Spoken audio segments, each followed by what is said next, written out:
كتاب الله وأقاموا الصلاة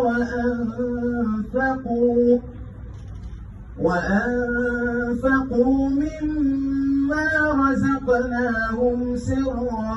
وعلانية يرجون تجارة لن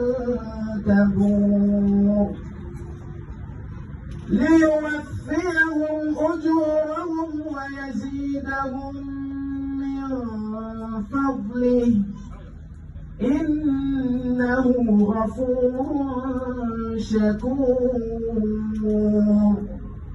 والذي أوحينا إليك من الكتاب هو الحق مصدقا لما بين يديه إن الله بعباده لخبير بصير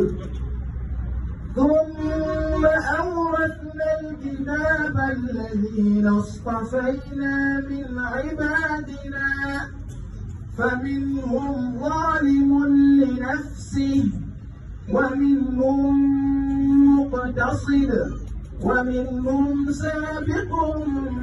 بالخيرات بإذن الله فمنهم ظالم لنفسه ومنهم مقتصد ومنهم سابق بالخيرات بإذن الله ذلك هو الفضل الكبير صدق الله العظيم.